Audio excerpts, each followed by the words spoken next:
అందరూ ఎలా ఉన్నారు? అందరూ బాగుండాలని కోరుకుందాం. మట్టిలో మాణిక్యాలు ఈ శీర్షికన నేను కొంతమందిని గురించి చెప్పదలుచుకున్నాను.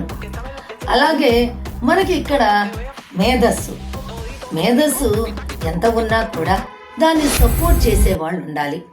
అలాగే దాన్ని ప్రోత్సహించి వాటిని వెలుగులోకి తెచ్చేవాళ్ళు కూడా ఉండాలి. లేకపోతే అది అక్కడికే మరుగున పడిపోతుంది. ఎంతోమంది మేధావులు వాళ్ళ శక్తి సామర్థ్యాలను ఇతరుల సహాయ సహకారాలతో ఉన్నత స్థితిలోకి వచ్చి ప్రపంచానికి తెలియజెప్పబడ్డారు. అలాంటి వాళ్ళు కొందరున్నారు. కొంతమంది వారు స్వశక్తితో చదువుకొని వారి స్వశక్తితో వారి యొక్క వెలుగుని ప్రపంచానికి చూపెట్టగలిగారు. అలా కొంతమంది జీవితాలు వెలుగులోకి వచ్చినాయి. వెలుగులోకి రాని జీవితాలు ఇంకెన్నో ఉన్నాయి. అలాంటి వాళ్ళల్లో నేను వాళ్ళ ఒక వ్యక్తిని గురించి చెప్పదలుచుకున్నాను. అతనే మగ్గి అజయ్య. అతనిని కొర్రయ్య అని కూడా పిలుస్తారు. ఇతను కర్ణాటకలోని విజయనగరం జిల్లా కొత్తూరు మండలం గంగమ్మనహళ్ళి అనే గ్రామంలో పుట్టి పెరిగాడు. ఇతను హ్యూమన్ కంప్యూటర్. అసలు ఎంత మేధావంటే సెకండ్స్లో ఫార్ములాస్ కానివ్వండి, సూత్రాలు కానివ్వండి, ఎంత కిటికలమైనటువంటి లెక్కనైనా కానీ సెకండ్స్లో చెప్పగలిగేటటువంటి మేధావి.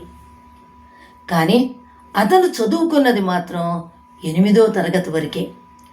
అతను అంతవరకే చదువుకుని ఆ గ్రామంలో ఉన్న ఒక మోతుబరి దగ్గర పాలేరుగా చేసేవాడు. ఇంకా పై చదువులు చదువుకోలా. అతనికి ఉన్నటువంటి ఆ జ్ఞానం అక్కడికే ఆగిపోయింది. అలా వాళ్ళ దగ్గర గొడ్ల కాపరిగా ఉంటూ అలా తను తెలిసినటువంటి జ్ఞానాన్ని అభివృద్ధి చేసుకోలేక అలా పెరిగి పెద్దవాడైపోయి ముసలివాడైనాక గుడి దగ్గర అడుక్కునేటటువంటి యాచకుడుగా అయిపోయాడు. ముసలివాడైపోయాడు. అవన్నీ కూడా మరుగున పడిపోయినాయి. ఒకరోజు 2 పిల్లలు ఆ గుడి దగ్గర ఒక లెక్కను గురించి తర్జనా వస్తున్నారు. ఆ సమయంలో ఈ యాచకుడుగా ఉన్నటువంటి ఈ అజయ్య ఆ పిల్లల్ని పిలిచి వెంటనే వాళ్ళకి సొల్యూషన్ చెప్పాడు. వాళ్ళకి ఆశ్చర్యం, ఈ ముసల ఆయన అడుక్కునే ఆయన ఇంత ఈజీగా ఈ సొల్యూషన్ చెప్పేశాడు ఈ లెక్కకి అని వాళ్ళు ఆశ్చర్యపోయి, తాత నువ్వు ఎక్కడ నేర్చుకున్నావు అని అడిగితే, నేను నేర్చుకోలేదయ్యా, నాకు ఇది మొత్తం తెలుసు అని చెప్తాడు. వెంటనే ఈ పిల్లలు వాళ్ళ మాస్టర్కి అలాగే వాళ్ళ తల్లిదండ్రులకు కూడా చెప్తారు. ఇట్లా అక్కడ ఒక ముసలాయన గుడి దగ్గర అడుక్కుంటున్నాడు, అతను మా యొక్క ప్రాబ్లంకి సొల్యూషన్ చెప్పాడు అని వాళ్ళకి తెలియజేస్తాడు. అప్పుడు ఆ పంతులు గారు వచ్చి ఎవరు ఏంటి అని చూస్తాడు. చూస్తే అక్కడ ఇతను ఉంటాడు. అతను ఎవరూ తెలియదు. అతను అసలు ఎవరు ఏంటి అనేది కూడా ఎవ్వరికీ తెలియదు.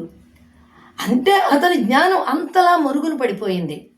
అప్పుడు అతన్ని అడుగుతారు, నీ దేవురు ఎక్కడ, నువ్వేం చేస్తావు, ఏం చదువుకున్నావు అని అంటే, బాబు నేనేం చదువుకోలేదు, 8వ తరగతి వరకే చదువుకున్నాను, నేను ఇట్లా గొడ్ల కాపరిని అని తన పుట్టు పూర్వత్రాలన్నీ చెప్పాడు. అప్పుడు ఆ విషయం కొద్దిగా పేపర్ వాళ్ళకి తెలిసి ఒక కార్నర్లో అతని గురించి వ్రాశారు. ఇంత మేధావైనటువంటి ఒక యాచకుడు ఇలా ఉన్నాడు అనేది మాత్రమే తెలిసింది. అసలు నిజంగా చెప్పాలంటే ఆయన పుట్టుకతోటే కంప్యూటర్ మైండ్. అంత తెలివైనటువంటి మేధావి, కంప్యూటర్ కంటే వేగంగా చెప్పగలిగినటువంటి వ్యక్తి. అదే డిగ్రీలు డబ్బు ఉన్నట్టయితే అతడు ఎంత వెలుగు వెలిగేవాడు.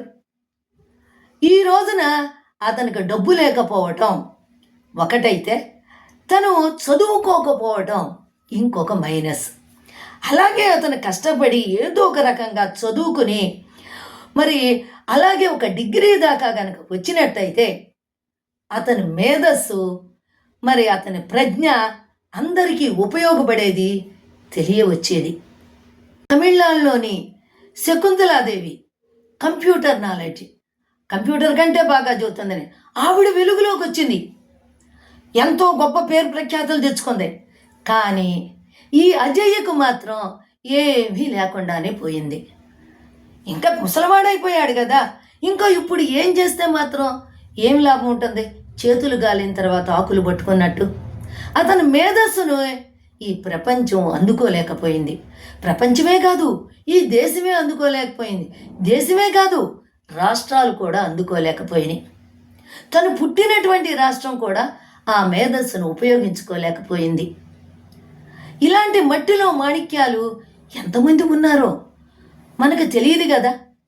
వారి ప్రజ్ఞా పాఠవాలు తెలియాలంటే వారిని గురించి ఏదో ఒక విషయం బయటకు వస్తేనే కదా తెలిసేది. ఇలా తెలియని మేధావులు ఎంతమంది ఈ దేశంలో ఉన్నారు. అలాంటి గొప్ప మేధావి ఒక యాచకుడుగా ఉన్నాడు అనంటే నిజంగా చాలా బాధాకరమైనటువంటి విషయం. మరి అలాంటి వాళ్ళని గుర్తించి ప్రభుత్వం ఇప్పటికైనా వారి మేధస్సును ఉపయోగించగలిగితే కొంత అభివృద్ధి జరుగుతుందేమో. ఆలోచించండి, ఏమంటారు? ఇది మీకు నచ్చినట్టయితే ఒక లైక్ చేయండి, అలాగే ఒక కమెంట్ ఇవ్వండి, మీకు కుదిరితే షేర్ చేయండి.